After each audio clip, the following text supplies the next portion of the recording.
Bonjour à tous, Simon Vesperini. Alors, ce dont on va parler aujourd'hui, clairement, c'est l'Arlésienne. Ça fait des années qu'on l'attend, ça fait des années qu'on nous l'annonce, et là, c'est presque fait. Et puis, en fait, au final, on attend encore. Cette fois-ci, c'est bon. C'est non seulement voté, signé, entériné, entendu, mais aussi, eh bien, ça fonctionne dans la pratique. Ça y est. Et je parle, là, de la libre circulation des étrangers sur le territoire de l'État d'Union. Je vais expliquer tout à l'heure plus en détail ce que c'est, en tout cas, entre le Bélarus et la Fédération de Russie. Ce qui veut dire que tu es étranger, tu as un visa pour un pays, tu peux aller dans l'autre pays. Tu as permis de résidence dans un pays, tu peux aller dans l'autre pays.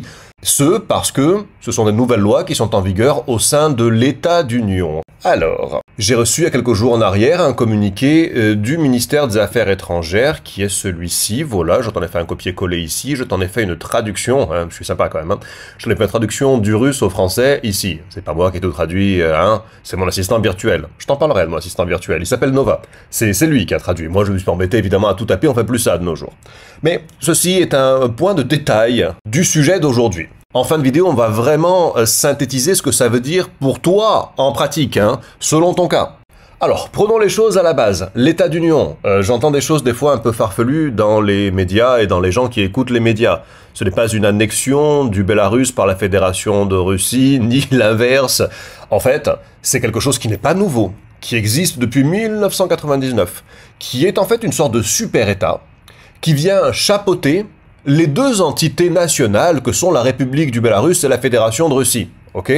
Et donc, si l'on considère que, bien, il s'agit du territoire du même super-État quelque part, c'était logique et depuis longtemps, que l'on puisse se déplacer librement sur ce territoire. Et d'ailleurs, c'était bien le cas pour les citoyens russes et biélorusses, puisque eux, ils pouvaient, sans visa, se déplacer d'un pays à l'autre. Ils pouvaient circuler librement et séjourner dans l'un des deux pays.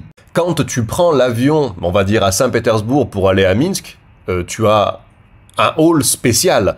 Ça correspond pas à un vol domestique et ça correspond pas à un vol international. Ça correspond à un vol au sein de l'État d'Union. Donc, comme tu peux le voir ici, là dans le premier paragraphe, en effet, bien c'est une loi qui a été votée le 19 juin 2020. C'est un accord, il l'appelle comme ça. Ça a été entériné par la suite en 2023. Et puis on s'est dit à ce moment-là, moi j'avais fait un short, une petite vidéo courte à l'époque pour dire c'est bon, ça va arriver. Parce que je m'étais renseigné auprès des services de l'immigration, on m'avait dit ouais, ça va être en place dans les semaines à venir. Seulement, entre-temps, ce qui s'est passé, c'est que du côté russe, alors si quelqu'un a un meilleur renseignement et que je me trompe, eh bien qu'il n'hésite pas à me le faire savoir, mais de ce que j'en sais, voilà, du côté russe, il n'était pas équipé aux frontières, donc aux postes frontières, pour en fait contrôler les passeports des étrangers qui avaient un permis de résidence ou un visa ou qui bénéficiaient du régime sans visa sur le territoire du Bélarus et qui franchiraient leur poste frontière à eux. Et depuis, ils se sont équipés et donc ça fonctionne en pratique. Donc on voit que cet accord, il est en valide pour les citoyens étrangers, donc pas biélorusses, pas russes, ok, et les apatrides, les gens qui n'ont pas de patrie, pas de nationalité. Alors j'en connais pas, mais je sais que ça existe. Et pour la circulation, y compris par la voie terrestre, mais aussi évidemment les frontières aériennes. Donc, grosso modo, ça veut dire que les étrangers, donc moi par exemple, puisque je ne suis pas citoyen de l'un des deux pays, qui a le droit de rentrer et de séjourner dans l'un des deux pays, bon, un des pays c'est une fédération, mais on va simplifier ici, bien il a le droit d'aller et de séjourner dans l'autre. Et là on parle de visa, donc visa de tourisme, visa d'affaires, visa étudiant. Là, ils abordent la question du régime sans visa. Puisque par exemple, jusqu'à 2024, si tu arrivais par l'aéroport de Minsk, depuis un pays étranger, si tu étais citoyen européen, après c'était pas applicable à tout le monde, mais il y avait plein de nationalités éligibles, tu avais le droit de rentrer sans visa. Ils ont étendu jusqu'au 31 décembre 2024 aux frontières terrestres. Cela dit, là on te précise, que si tu rentres sans visa, mais que ce régime sans visa il n'est pas applicable en Russie, parce qu'en Russie, tu n'as pas le droit de rentrer sans visa. Si tu es serbe, par exemple, tu pourrais, mais si tu es français, tu peux pas. Eh bien, à ce moment-là, il te faut quand même un visa pour aller en Russie. Si tu es rentré au Bélarus sans visa et que tu veux aller en Russie sans visa alors que tu as besoin d'un visa là-bas, ça va pas marcher. Ce point-là, que je t'ai highlighté, souligné, il n'est pas souligné, enfin, voilà, tu vois ce que je veux dire, quoi. Il est important aussi, puisque là, tout à l'heure, on parlait des gens qui ont un visa, donc un visa de tourisme, un visa d'affaires.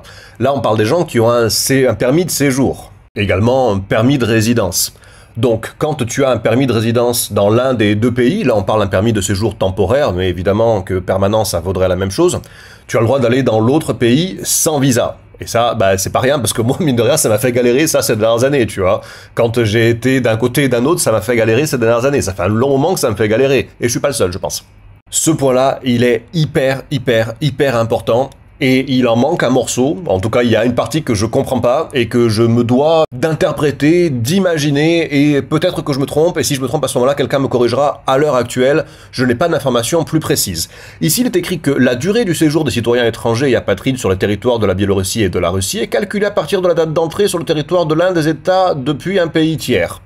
Ce qui veut dire, je traduis, hein, que si tu as un visa, on va dire, qui t'autorise à passer 90 jours sur le territoire de la Fédération de Russie, à partir du jour 1, ça commence à être décompté, et si tu passes bien 10 jours en Russie et qu'après tu vas au Bélarus, eh ben, il reste 80 jours que tu peux passer au Bélarus, puisque on compte la totalité des jours passés sur le territoire de l'État d'Union, de l'un des deux pays. Tu me suis jusque-là. Maintenant, ça ne parle là que des visas. En tout cas, ce n'est pas clairement explicité que l'on parle des permis de résidence.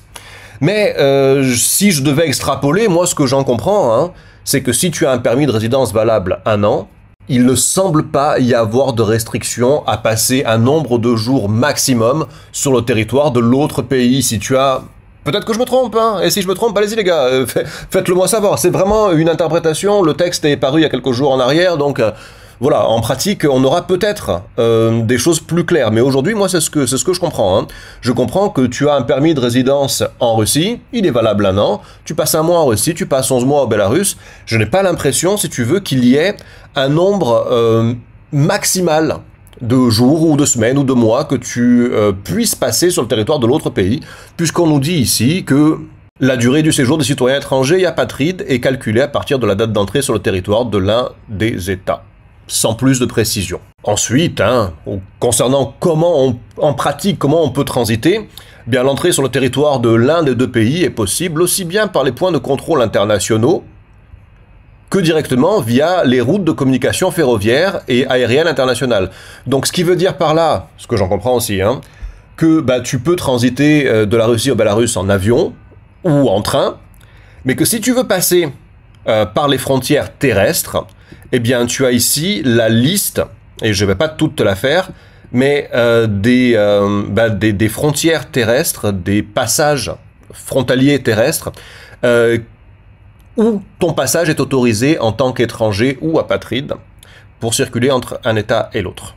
Voilà, on te précise que si tu veux franchir une autre frontière terrestre que celles qui sont listées là et highlightées en orange par moi pour l'occasion, eh bien ça constituerait une violation de la frontière nationale. Ne le fais pas. Et après, pour terminer, ça nous dit que voilà, pour les Ukrainiens, il y a un truc en plus et que évidemment chacun des États se réserve le droit de te dire non frérot, c'est pas parce que eux t'ont laissé rentrer que nous on veut te laisser rentrer. Il y a quand même cette possibilité-là parce que dans l'absolu tout peut arriver. Et franchement, bien ça fait écho à pas mal de vidéos que j'ai fait sur le sujet. Souviens-toi, j'étais à Saint-Pétersbourg au printemps 2023 et je faisais cette vidéo comparative, hein, tu peux la voir, voilà, tiens, je te mets un lien ici, là, tu peux la voir si tu l'as pas vu. Vivre au Bélarus versus vivre en Russie. Et puis je concluais sur le fait que à l'avenir, il serait de plus en plus simple, en fait, de transiter d'un pays à l'autre. Et plus que de choisir un pays ou l'autre, ce qui était important pour toi aujourd'hui, c'était d'avoir un plan B au moins dans l'autre partie du monde, puisqu'aujourd'hui, on a bien compris, il est scindé en deux. Et on le constate, hein, bah, aujourd'hui, là, en 2025, si tu es résident russe, bien, tu peux aller au Bélarus sans problème, mais tu peux aller aussi dans tous les pays d'Asie centrale, et puis tu peux aller en Chine aussi, puis tu as des liaisons directes avec toute l'Asie du Sud-Est et l'Asie du Nord aussi, l'Asie centrale. Ce qui veut dire que c'est facile, en fait, de déplacer dans l'autre région du monde, et après, ben, tu restes citoyen français ou belge ou suisse en général, hein, si tu m'écoutes ici, ben voilà, c'est que tu es de l'un de ceux-là, et tu as toujours en fait une entrée dans, on va dire, dans l'autre bloc. Tu pourras circuler en Union Européenne en tant que citoyen français, tu pourras te rendre aux États-Unis sans visa en tant que citoyen français, et tous les pays en fait, on va dire, de ce bloc-là. Donc à mon sens, bien, on va dire que le monde se morcelle, mais qu'au sein de ce morcellement, il y a quand même des choses qui se mettent en pratique et qui facilitent la mobilité. Après, évidemment, hein, idéalement, à l'avenir, il faudra être capable d'être mobile des deux côtés, de façon à maintenir bien un maximum de liberté et toujours le choix. Si vous avez des questions plus spécifiques concernant cet accord et ce qui se passe en pratique, faites-le moi savoir en commentaire et j'y répondrai soit en commentaire, soit autant si ça mérite une vidéo, je ferai une vidéo sur le sujet. Si vous êtes à vous demander comment je peux faire pour vivre à l'étranger, je sais pas, parce que je n'ai pas les moyens d'être libre géographiquement, j'ai un quiz qui est à votre disposition, à ta disposition sur libertégeographique.fr ou le premier lien en description de cette vidéo.